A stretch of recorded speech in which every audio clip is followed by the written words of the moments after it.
Hello everyone, कैसे हो आप सभी। आज के इस वीडियो में मैं आप सभी को क्लास 12 फिजिक्स के काफी मोस्ट इंपॉर्टेंट ऑब्जेक्टिव क्वेश्चन कराने वाला हूं। सो आज का क्लास आप सभी क्लास 12 वालों के लिए बहुत ही ज्यादा इंपॉर्टेंट होने वाला है, बिकॉज आज के इस क्लास में जितने सारे भी आपके ऑब्जेक्टिव क्वेश्चन लिए गए हैं वो सारे के सारे ब्रिलियंट क्वेश्चन बैंक से लिए गए हैं, राइट। और उससे भी अच्छी बात यह है कि आप सभी की बहुत ज्यादा डिमांड आ रही थी कि भैया जो क्वेश्चन आप हिंदी में कराते हो ना उसे इंग्लिश में भी करा दिया करो, ठीक है। यानी कि ताकि इससे इंग्लिश मीडियम वाले जितने सारे भी स्टूडेंट हैं उनको भी थोड़ी बहुत हेल्प हो जाए। तो भैया अगर आपको मेरी थ्रू, ठीक है, अगर मेरी थ्रू आपको हेल्प होती है थोड़ी सी भी या फिर बहुत ज्यादा, तो वो मेरे लिए बहुत बड़ी बात है, ठीक है। और वैसे भी आपका डिमांड है तो मुझे तो पूरा करना ही पड़ेगा, बिकॉज आप इस फैमिली के मेंबर हो, ठीक है। ऐसा नहीं है कि मेरे चैनल पे 500 सब्सक्राइबर 550 सब्सक्राइबर आप सभी सब्सक्राइबर्स हो, जी नहीं यार, आप सभी फैमिली मेंबर हो, ठीक है। आपकी जो भी डिमांड है आप प्लीज कमेंट में बता देना, ठीक है।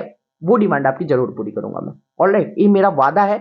और बहुत आगे लेके जाना है अभी बिहार को, ठीक है। अपने बिहार के लिए बहुत बड़ा करना। आगे आइए इस वीडियो को शुरू करते हैं। So let's start guys. लेकिन मैं आप सभी से एक प्यारा सा रिक्वेस्ट करना चाहूंगा कि वीडियो को अभी तक आप सभी ने लाइक नहीं करा, फटाक से वीडियो को प्यारा सा लाइक कर दो एंड साथ में चैनल को सब्सक्राइब एंड बेल आइकन को प्रेस, ठीक है। और बाकी इस वीडियो को शुरू करते हैं। So let's start. तो दोस्तों सबसे पहला जो क्वेश्चन है आप सभी के सामने कि पानी का परावैद्युत स्थिरांक होता है, ठीक है। इंग्लिश में अगर बात करी जाए तो what is the dielectric constant of water, ठीक है। यानी कि डाई इलेक्ट्रिक कांस्टेंट क्या होता है वाटर का, पानी का, ठीक है। आपके सामने ऑप्शन है 80, 60, 1, 42.5, ठीक है। तो इसका जो सही जवाब हो जाएगा आप सभी के सामने, जो पानी का परावैद्युत स्थिरांक होता है वो होता है 80, ठीक है। या फिर कोई कोई केस में आपका 81 भी होता है, ठीक है। तो याद रखना आप सभी, आपके सामने ए वाला ऑप्शन 100% करेक्ट हो जाएगा। नेक्स्ट क्वेश्चन है 2 नंबर क्वेश्चन क्या कह रहा है कि जब किसी वस्तु को आवेशित किया जाता है, यानी कि जब किसी वस्तु को तुम चार्ज कर रहे हो तो उसका जो मास है, उसका जो द्रव्यमान है, उसमें मतलब लाइक क्या इफेक्ट पड़ेगा, बढ़ेगा घटेगा, ठीक है। इंग्लिश में बात कर ली जाए तो when an object is charge, ठीक है,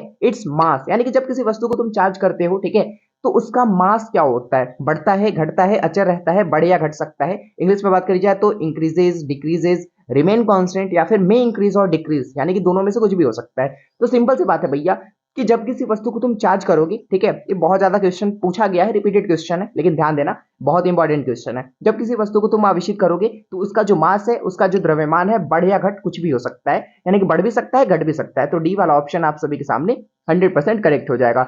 नेक्स्ट क्वेश्चन है भैया 3 नंबर कि निम्नलिखित में किस राशि का मात्रक वोल्ट बटा मीटर होता है। Which of the following quantities has its unit volt upon metre, यानी कि वोल्ट अपॉन मीटर, ठीक है, किस क्वांटिटी का ऐसा यूनिट होता है, तो वो आपका होता है विद्युत क्षेत्र का, ठीक है। इसे इंग्लिश में हम लोग इलेक्ट्रिक फील्ड कहते हैं। तो डी वाला ऑप्शन आप सभी के सामने सही हो जाएगा। एक चीज मैं आपको और बता दे रहा हूं कि अगर यही वोल्ट बटा मीटर की जगह वोल्ट इंटू मीटर रहता तो ये आपका इलेक्ट्रिक फ्लक्स का होता है, यानी कि विद्युत फ्लक्स का होता।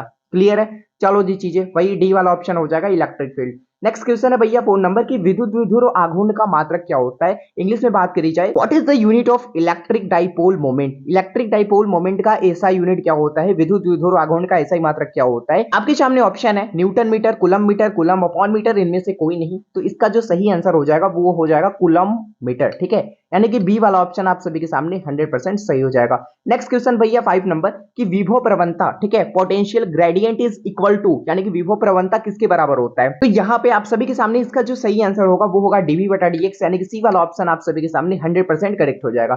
नेक्स्ट क्वेश्चन है भैया 6 नंबर की किसी सूक्ष्म, ठीक है, किसी सूक्ष्म विद्युत ध्रुव के मध्य बिंदु से बहुत दूर आर दूरी पर विद्युत विभव समानुपाती होता है, किसके समानुपाती होता है। इंग्लिश में बात कर ली जाए तो एट अ डिस्टेंस आर, ठीक है, far away from the mid point of a microscope electric dipole the electric potential is proportional to, यानी कि जो आपका विद्युत विभव होगा वो किसके समानुपाती होगा, किसके प्रोपोर्शनल होगा, वो होता है आपका 1 में आर स्क्वायर के। तो यानी कि आपके सामने ऑप्शन नंबर सी बिल्कुल ही सही हो जाएगा। तो याद रखना इस क्वेश्चन को, बहुत ही ज्यादा इंपॉर्टेंट क्वेश्चन है और ये थोड़ा सा कंफ्यूजिंग क्वेश्चन भी है। जैसे कि यहाँ पे कोई कोई मतलब क्वेश्चन बैंक ही कह लो, ठीक है, या फिर आपके बुक ही कह लो, तो कहीं कहीं आपका 1/r होता है। जैसे यहाँ पे बताता है कि जो आपका विद्युत विभव होता है वो समानुपाती होता है 1/r के, बट इसका जो सही जवाब होगा, ठीक है, 1/r² होगा, ठीक है। अकॉर्डिंग टू आपका जो बोर्ड एग्जाम का जो मेन आंसर की होता है उसके अकॉर्डिंग आपका 1/r² होगा। नेक्स्ट क्वेश्चन है भैया 7 नंबर कि विद्युत विभव बराबर होता है, यानी कि electric potential is equal to, ठीक है, जो आपका विद्युत विभव होता है, जो आपका इलेक्ट्रिक पोटेंशियल होता है वो किसके इक्वल होता है, किसके बराबर होता है। तो ई होता है आपका कार्य बटा का आवेश, ठीक है, क्यू नॉट वैसे यहाँ पे होता है कार्य बटा का आवेश, यानी कि डब्ल्यू अपॉन में की, बी वाला ऑप्शन सही हो जाएगा। नेक्स्ट क्वेश्चन है भैया 8 नंबर की विद्युत का सबसे अच्छा चालक निम्नलिखित में कौन है। अकॉर्डिंग टू ऑप्शन आपको बतानी है कि विच of the following is the best conductor of electricity, ठीक है, यानी कि इलेक्ट्रिसिटी का बेस्ट कंडक्टर कौन सा है, ठीक है। अकॉर्डिंग टू ऑप्शन आपको बताना है, ठीक है, चांदी, तांबा, सोना, जस्ता। तो यहाँ पे हो जाएगा सिल्वर, चांदी, ये वाला ऑप्शन 100% करेक्ट हो जाएगा जी। नेक्स्ट क्वेश्चन है भैया आप सभी के सामने 9 नंबर की प्रतिरोधों के समांतर क्रम में, ठीक है, प्रतिरोध कहने का मतलब रेसिस्टेंस, तो रेसिस्टेंस के समांतर क्रम में यानी कि विच of the following quantity remain the same is parallel series of resistance, यानी कि प्रतिरोधों के समांतर क्रम में निम्नलिखित में कौन राशि समान रहती है, कौन सी ऐसी क्वांटिटी है, कौन सी ऐसी राशि है जो कि समान रहती है, कब भैया, कौन से केस में, प्रतिरोधों के समांतर क्रम में, तो वो आपका होता है विभवांतर पोटेंशियल डिफरेंस। तो ए वाला ऑप्शन आप सभी के सामने बिल्कुल ही करेक्ट हो जाएगा। नेक्स्ट क्वेश्चन है भैया 10 नंबर कि चालक का विशिष्ट प्रतिरोध, चालक का विशिष्ट प्रतिरोध इसे इंग्लिश में कहते हैं स्पेसिस रेसिस्टेंस, ठीक है। तो यानी कि ध्यान देना कि does the specific resistance of a conductor increase, यानी कि आपका जो विशिष्ट प्रतिरोध है, विशिष्ट प्रतिरोध को प्रतिरोधकता भी कहा जाता है, ठीक है। तो जो आपका प्रतिरोधकता है वो बढ़ता है, ठीक है। कब बढ़ता है भैया, किस केस में, तापमान बढ़ने से, अनुप्रस्थ काट का क्षेत्रफल बढ़ने से, लंबाई घटने से, अनुप्रस्थ काट क्षेत्रफल घटने से। तो ये आपका बढ़ेगा due to increase in temperature, यानी कि जब तुम ताप को बढ़ाओगे, तापमान को बढ़ाओगे, तब तुम्हारा प्रतिरोधकता या फिर विशिष्ट प्रतिरोध कह लो वो तुम्हारा इंक्रीज होगा। और जो तुम्हारा प्रतिरोधकता होता है, ठीक है, वो दो ही चीज पे निर्भर करता है, पहला कि टेम्परेचर पे, ठीक है, टेम्परेचर तुम बढ़ाओगे घटाओगे तो इस पे फर्क पड़ेगा, और दूसरा नेचर ऑफ कंडक्टर, कंडक्टर का नेचर कैसा है, ठीक है। चलो जी, नेक्स्ट क्वेश्चन है आप सभी के सामने 11 नंबर की कार्बन प्रतिरोध के हरे रंग के कोड का क्या मान होता है, यानी कि what is the value of the green colour code of carbon resistance, यानी कि कार्बन प्रतिरोध में हरे रंग के कलर कोड का क्या मान होता है। तो इसके लिए एक ट्रिक है, वो ट्रिक क्या है जी, वो ट्रिक है बीबी रॉय, ठीक है, B B Roy Great Britain very good wife, ठीक है। तो 0 1 2 3 4 5 6 7 8 9, तो इस तरीके से ट्रिक तुम्हारा होता है B B Roy Great Britain very good wife. अब यहाँ पे बात कर रहा है ग्रीन कलर के लिए, तो यहाँ पे ग्रीन देख लो भैया, ग्रीन आपको कहाँ पे दिख रहा है, ग्रीन तो मेरे को यहाँ पे दिख रहा है, यानी कि 5 नंबर, ठीक है। तो यहाँ पे 5 हो जाएगा तुम्हारे कलर कोड का मान, हरे रंग के कलर कोड का मान 5 हो जाएगा। तो सी वाला ऑप्शन आप सभी के सामने 100% करेक्ट है जी। अब यहाँ पे बात कर ली जाए, नेक्स्ट क्वेश्चन है कि लॉरेंस बल के लिए कौन सा व्यंजक सही है, इंग्लिश में बात करी जाए तो भाई लॉरेंस फोर्स होगा, ठीक है। तो लॉरेंस फोर्स के लिए तुम्हारा सही व्यंजक कौन सा है, तो एक चीज ध्यान देना, लॉरेंस फोर्स कहते हैं किसको है, वो चीज मैं आपको क्लियर कर देता हूँ पहले। जैसे मान लो कोई प्लस क्यू आवेश है, ठीक है, तुम्हारे पास ये मान लो v वेग से तुम्हारा गतिशील है, और ये एक ऐसे फील्ड में गति कर रहा है जहां पे विद्युत क्षेत्र और चुंबकीय क्षेत्र दोनों है, ठीक है, यानी कि इलेक्ट्रिक फील्ड और मैग्नेटिक फील्ड दोनों वहां पे अवेलेबल है, और एक ऐसे क्षेत्र में तुम्हारा क्यू आवेश कोई क्या कर रहा है, मोशन में है, गति कर रहा है।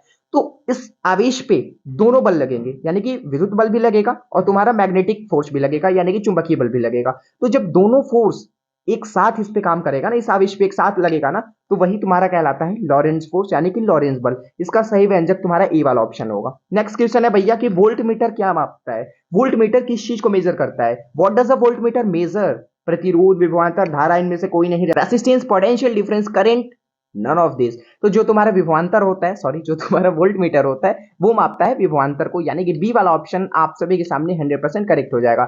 नेक्स्ट क्वेश्चन है भैया 14 नंबर की, जब किसी एमीटर को संट किया जाता है, ठीक है, when a ammeter is shunted what is the measurement range, ठीक है, जब किसी एमीटर को संट किया जाता है तो उसका जो माप सीमा होता है भैया वो क्या होता है, बढ़ता है, घटता है, अस्थिर रहता है, या फिर इनमें से कोई नहीं। तो याद रखना बढ़ता है, ठीक है, जब किसी एमीटर को तुम संट करोगे तो इसका जो माप सीमा होता है वो भैया बढ़ता है। तो ई वाला ऑप्शन आप सभी के सामने सही हो जाएगा। नेक्स्ट क्वेश्चन 15 नंबर की, what is the value of the angle of dip at the earth magnetic pole, यानी कि पृथ्वी की चुंबकीय ध्रुव पर नमन कोण का क्या मान होता है, वो याद रखना 90 डिग्री, ठीक है, इस तरीके से। नेक्स्ट क्वेश्चन 16 नंबर की, what is the value of magnetic intensity of vacuum, निर्वात की चुंबकीय प्रवृत्ति का मान क्या होता है, निर्वात की चुंबकीय प्रवृत्ति का मान तुम्हारा होता है भैया 0, ठीक है, 0, डी वाला ऑप्शन सही हो जाएगा आप सभी के सामने। नेक्स्ट क्वेश्चन है 17 नंबर की, नमन कोण का मान उत्तरी ध्रुव से विषुवत रेखा की ओर जाने पे, यानी कि what is the value of dip angle when moving from the north pole toward the equator, यानी कि क्या करोगे भैया, जब तुम नमन कोण का मान को क्या कर रहे हो, उत्तरी ध्रुव से विषुवत रेखा की ओर भेज रहे हो, तो ऐसा सिचुएशन में क्या होता है, घटता है, ठीक है। तो सी वाला ऑप्शन आप सभी के सामने 100% करेक्ट हो जाएगा। नेक्स्ट क्वेश्चन है भैया 18 नंबर की, अनुचुंबकीय पदार्थ की प्रवृत्ति है, यानी कि what is the tendency of paramagnetic material, ठीक है, पैरामैग्नेटिक मटेरियल का टेंडेंसी क्या होता है, यानी कि प्रवृत्ति क्या होती है उसकी, तो अस्थिर होती है, याद रखना ए वाला ऑप्शन सही हो जाएगा आप सभी से। देखो 3 होते हैं, जैसे कि मान लो पहला तुम्हारा होता है प्रतिचुंबकीय, ठीक है, प्रतिचुंबकीय, दूसरा होता है तुम्हारा अनुचुंबकीय, और तीसरा होता है तुम्हारा लौह चुंबकीय, जिसका एग्जांपल तुम्हारा लोहा निकेल वगैरह हो गया, कॉपर वगैरह, ठीक है, तो लौह चुंबकीय। तो देखो प्रतिचुंबकीय की प्रवृत्ति होती है 0, ठीक है, अनुचुंबकीय की अस्थिर होती है, और जो लौह चुंबकीय होता है इसका प्रवृत्ति 1 से अधिक होता है। नेक्स्ट क्वेश्चन 90 नंबर की, चुंबकीय फ्लक्स का मात्रक क्या होता है, यानी कि what is the unit of magnetic flux, magnetic flux, ठीक है, साथ में मैं इलेक्ट्रिक फ्लक्स का बता दे रहा हूं। इलेक्ट्रिक फ्लक्स का जो एसआई यूनिट तुम्हारा होता है वो होता है वोल्ट इनटू मीटर, ठीक है, वोल्ट इनटू मीटर। और वही बात कर रहा है चुंबकीय फ्लक्स, ठीक है, मैग्नेटिक फ्लक्स, इसका एसआई यूनिट होता है वेबर। सो ये वाला ऑप्शन आप सभी के सामने बिल्कुल ही करेक्ट हो जाएगा। तो इसका जो सही आंसर हो जाएगा वो हो जाएगा भैया, लेंस का नियम तुम्हारा ऊर्जा से संबंधित है, यानी कि एनर्जी, ठीक है, एनर्जी। तो सी वाला ऑप्शन आप सभी के सामने करेक्ट हो जाएगा। नेक्स्ट क्वेश्चन है 21 नंबर की, स्व प्रेरकत्व का मात्रक है। एक चीज मैं आपको क्लियर कर दूं, अगर आपसे पूछे प्रेरकत्व, ठीक है, अगर आपसे पूछे प्रेरकत्व, अगर आपसे पूछे स्व प्रेरकत्व, ठीक है, और अगर आपसे पूछे अन्योन प्रेरकत्व, यानी कि प्रेरकत्व जिसमें लग गया, उस सबका ऐसा यूनिट तुम याद रखना हेनरी होता है, ठीक है, क्या होता है जी, हेनरी होता है। तो डी वाला ऑप्शन आप सभी के सामने बिल्कुल ही सही हो जाएगा।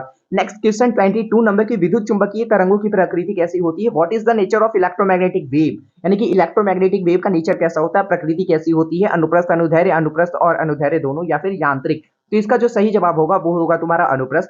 सो ई वाला ऑप्शन आप सभी के सामने सही हो जाएगा। और विद्युत चुंबकीय तरंग को चलने के लिए किसी भी मीडियम की आवश्यकता नहीं होती है, ठीक है, इसको चलने के लिए कोई भी माध्यम की आवश्यकता नहीं पड़ती है। आ जाओ जी 23 नंबर की, प्रकाश वर्ष किस भौतिक राशि का मात्रक है, यानी कि light year is the unit of which physical quantity, यानी कि किस भौतिक राशि का मात्रक तुम्हारा वो प्रकाश वर्ष है, ठीक है, ये तुम्हारा डिस्टेंस का है, दूरी का है। सो ये वाला ऑप्शन आप सभी के सामने सही हो जाएगा।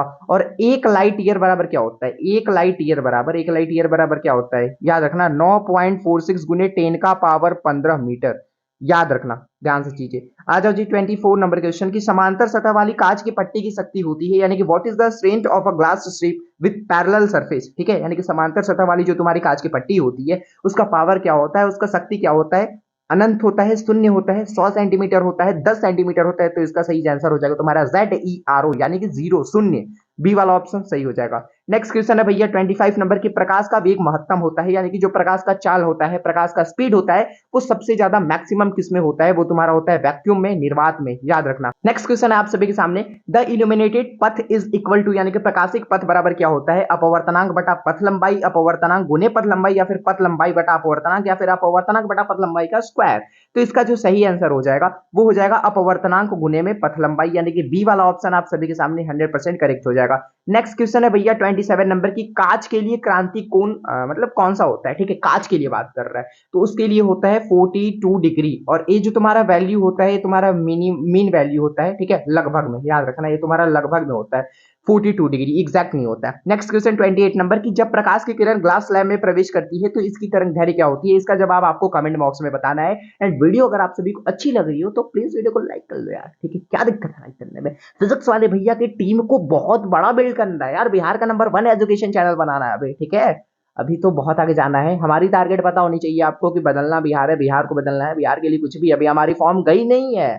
शेर अगर कुछ दिन से शांत रहता है तो ऐसा नहीं कि मान लो इलाका शांत हो गया, वैसा कुछ ऐसा है नहीं, ठीक है, अभी बहुत बड़ा करना है, ठीक है। जब शेर 2 कदम पीछे लेता है ना तो ऐसा नहीं कि वो डर के भाग रहा है, ठीक है, उससे भी और तेज छलांग लगाने की कोशिश करता है। तो यू आप वैसा ही समझ लो कि मैं अभी बहुत बड़ा करने को सोच रहा हूँ आप सभी के लिए, ठीक है। और बाकी आप सभी के सपोर्ट की मुझे बहुत ही ज्यादा नीड है, बाकी कोई नहीं, आप सभी की सपोर्ट हमारे साथ है तो हो ही जाएगा बिहार का नंबर 1 एजुकेशन चैनल एक दिन, फिजिक्स वाले भैया। बाकी कोई नहीं, आइए जी बढ़ते हैं। नेक्स्ट क्वेश्चन है, ये तो हो गया ना भैया, इसका कमेंट में आपको बताना है 29 नंबर कि ऑप्टिकल फाइबर किस सिद्धांत पे काम करता है, जो तुम्हारा ऑप्टिकल फाइबर होता है, ठीक है, one which principle does optical fibre work, ठीक है, इसका कहने का मतलब कि जो तुम्हारा ऑप्टिकल फाइबर होता है वो किस सिद्धांत पे कार्य करता है, प्रकीर्णन पे, अपवर्तन पे, वर्ण विक्षेपण, या फिर पूर्ण आंतरिक परावर्तन। तो पूर्ण आंतरिक परावर्तन, टोटल इंटरनल रिफ्लेक्शन। तो डी वाला ऑप्शन सही हो जाएगा आप सभी के सामने। यहाँ पे इंग्लिश मीडियम वालों टोटल इंटरनल रिफ्लेक्शन भैया आप भी सपोर्ट कर दो, क्योंकि नेक्स्ट वीडियो क्या इन दिस वीडियो आपका इंग्लिश मीडियम में है, और आप जितने सारे भी आगे की वीडियो आएगी, ठीक है, जितने सारे भी रिसेंट की वीडियो होगी वो सारे के सारे इंग्लिश मीडियम में ही होगी। बाकी कोई नहीं, ठीक है, आप सभी सपोर्ट बनाए रखो, बाकी एक दिन कर ही देंगे बड़ा, बहुत बड़ा, ठीक है, बहुत आगे जाना है, अभी बहुत बड़ा करना है बिहार के लिए। रेटिना पर बनने वाला जो तुम्हारा प्रतिबिंब होता है, यानी कि what is the image format on the retina, retina पर जो बनने वाला इमेज होता है उसका फॉर्मेट क्या होता है, ठीक है, प्रतिबिंब क्या कैसा होता है उसका, वास्तविक एवं सीधा, वास्तविक एवं उल्टा, काल्पनिक एवं सीधा, काल्पनिक एवं उल्टा। तो इसका जो सही जवाब हो जाएगा वो हो जाएगा वास्तविक एवं उल्टा। बी वाला ऑप्शन आप सभी के सामने सही हो जाएगा, रियल एंड इनवर्स, ठीक है। तो भैया आज के लिए इतना ही, 30 क्वेश्चन आज के इस क्लास में थे, सारे के सारे ब्रिलियंट क्वेश्चन बैंक से थे एंड ऑल चैप्टर से थे, ठीक है। और सबसे बढ़िया बात यह है कि इंग्लिश मीडियम वालों के लिए भी आज का ये वीडियो था, हिंदी मीडियम वालों के लिए तो रहता ही, ठीक है। बाकी थैंक यू सो मच आप सभी को, जो हमारी फैमिली है, ठीक है, हमारी फैमिली मेंबर है, वो 500 से ज्यादा हो चुकी है। ठीक है, अभी शायद 564 है। ठीक है, बाकी कोई नहीं, आप सभी की सपोर्ट रहेगा तो 5 मिलियन का भी सफर एक दिन तय करेंगे। ठीक है, एंड बाकी आई नीड योर सपोर्ट, आप सभी अपना सपोर्ट बना रखो। बाकी एक दिन बिहार के एजुकेशन सिस्टम को सही करना है, हमारा वादा है, हमारा चैलेंज है। ठीक है, बाकी अगर आप भी चाहते हो हमारे स्टेट बिहार को बदलते देखना, ठीक है, तो उसके लिए एजुकेशन सिस्टम सही करना बहुत ज्यादा जरूरी है। ठीक है, एजुकेशन सिस्टम सही है तो बाकी पॉलिटिकल वगैरह में भी दिक्कत है, तो वो चीज तो सही हो जाएगी जब हमारी एजुकेशन सिस्टम सही हो जाएगी। तो ठीक है, बाकी आज के लिए इतना ही, नेक्स्ट वीडियो में मिलेंगे नए टॉपिक के साथ। तब तक के लिए आप सभी को be positive, keep doing, wish all the best, thank you so much, आप सभी को लव यू बच्चों, जय हिंद, वंदे मातरम।